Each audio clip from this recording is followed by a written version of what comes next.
Sometimes, the greatest stories begin in the humblest places. In the Gospel of Mark, people ask, "Is not this the carpenter, the son of Mary?" These words remind us that Jesus, before he became known around the world, lived the simple life of a carpenter. He worked with his hands, side by side with his family, in a small village called Nazareth. Nazareth, 2,000 years ago, was not a large city. It was a tiny, dusty village on a rocky hillside in Galilee. Here, families lived close together. Every day they worked hard just to get by. The land was dry and the people humble. Most families, like Jesus, earned their living through honest, simple work. In this place, Jesus learned the values of patience, faith, and community. His childhood was not one of wealth or comfort. Instead, it was a life of daily chores, shared meals, and prayer. The gospel stories begin with these ordinary roots that shaped the heart of Jesus. This is the story of the home where Jesus grew up. It is a story of stone walls, family love, and a carpenter's hands. The houses in first-century Nazareth were built from the earth itself. Stones gathered from the hills formed sturdy walls. The roofs were flat, made from wooden beams covered with clay and branches. These simple buildings kept the family safe from the hot sun and the cold nights. Inside, there was often just one main room. This room was the center of family life. It was a place to cook, eat, and sleep. Some homes had a small cave or storage area carved into the rock below. Here, families stored grain, oil, and tools. Windows were small to keep out the dust and heat. Furniture was very simple. There might be a low table, a few clay pots, and woven mats for sleeping. At night, the family would roll out blankets and share the space. In the corner, a lamp burned olive oil to give a gentle light. Everything was practical and made by hand. The walls of Jesus' home were thick and cool. Outside, a small courtyard held a garden, a water jar, and maybe a few chickens or goats. Life was lived simply, close to the earth. Family life was at the heart of everything. The Gospels tell us Jesus had brothers, James, Joses, Simon, and Judas, and sisters too. All of them lived together in this small house. Privacy was rare, but love was plenty. Each morning the family rose with the sun. Mary, Jesus' mother, prepared bread in a clay oven.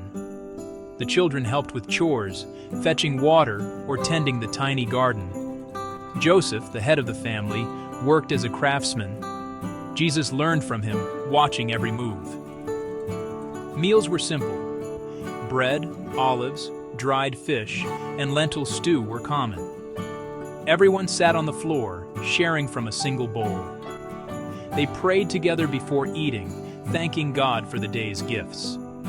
Laughter, stories, and songs filled the room. At night, the family gathered again. Stories from Scripture were shared. The children learned the traditions of their people. This daily rhythm of work, prayer, and rest shaped Jesus' early years. In those days, a carpenter was more than just a woodworker. The Greek word tekton means someone skilled with both wood and stone. Joseph and Jesus fixed doors, built furniture, and helped neighbors with repairs. They even worked on building homes. Jesus learned the trade step by step. He watched Joseph shape rough wood into smooth boards. The tools were simple: an iron saw, a wooden mallet, a chisel, and a string for measuring. Every tool had its place. Every piece of wood had a purpose. Work began early and ended at sunset. Sometimes jobs were small, like making a stool or a plow. Other times they were bigger, helping repair a house or building a new roof. Jesus learned to be careful, patient, and strong. There was joy in this work: the sound of the saw, the scent of fresh wood, and the satisfaction of a finished job filled each day. Through this work, Jesus learned discipline and the value of helping others. So, a typical day in young Jesus' life began before dawn. As the rooster crowed, He would rise, wash his face, and join his family for a simple breakfast. They ate quickly, since there was much to do before the heat of the day. Jesus spent the morning working with Joseph in the workshop or out in the village. He carried wood, fetched water, and learned the skills of the trade. Sometimes he helped his mother and sisters in the garden, or went to the well for water with friends from the village. By midday, the family paused for rest and a meal. The hottest hours were spent in the shade, sharing food and stories. In the afternoon, there were more chores: feeding animals, sweeping the yard, or tending to repairs. Evenings were special. The family gathered again, sharing what they had learned. Sometimes neighbors visited, bringing news and laughter. As the sun set over Nazareth, the village grew quiet. The family prayed, giving thanks for another day together. Nazareth was a small village, perhaps only a few hundred people. Everyone knew each other. Life was built around family, neighbors, and the synagogue. People worked together, celebrated together, and helped each other in times of need. The Sabbath was the heart of community life. On this holy day, the village rested from work. Families put on their best clothes and walked together to the synagogue. There, they heard scripture read and sang prayers together. It was a time to remember God's promises and to gather as one people. Festivals brought color and joy to the year. Passover and other holy days filled the streets with music, laughter, and food. People traveled to Jerusalem for the greatest feasts, joining Jews from every corner of the land. Children like Jesus grew up surrounded by tradition. They learned the stories of Abraham, Moses, and David.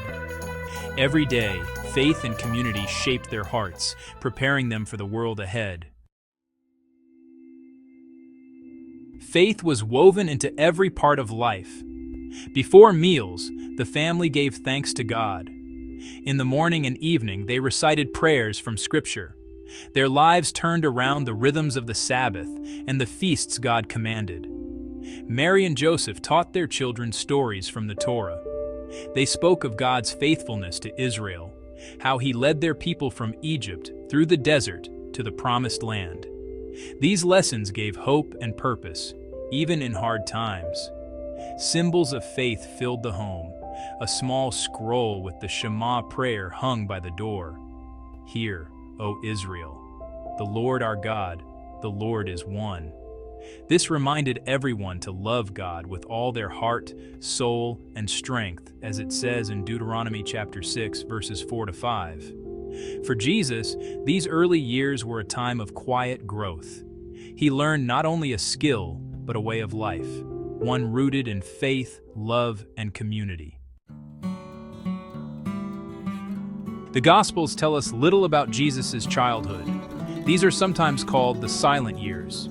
Yet by looking at his home, his work, and his village, we see the roots of his teachings. Jesus learned kindness, patience, and humility in this simple life. He saw how hard his parents worked. He learned to listen, to forgive, and to help others.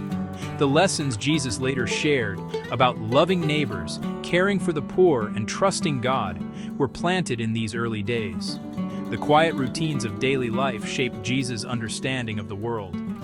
He saw the beauty of ordinary things: a loaf of bread, a field of wildflowers, a cup of water given in kindness. These would become the images and stories he used to teach people later. In the silence and simplicity, God was at work. The carpenter's home was the first classroom for the greatest teacher the world has ever known. When we imagine Jesus' childhood, we see more than old stones and dusty roads. We see a family who loved each other, neighbors who cared, and faith that brought hope each day. Jesus' early years tell us that greatness can grow in the simplest places. His life as a carpenter's son shows the value of hard work, humility, and faith. Jesus learned to serve others before he ever preached to crowds. He saw the dignity in every task, no matter how small. These lessons still speak to us today. We can remember that our homes, however simple, are places where faith and love can grow. The story of Jesus in Nazareth reminds us that God is found not only in grand temples, but in quiet kitchens and busy workshops. From the stone house in Nazareth to the story that changed the world, Jesus' humble beginnings shine a light on what truly matters: love, faith, and the work of our hands.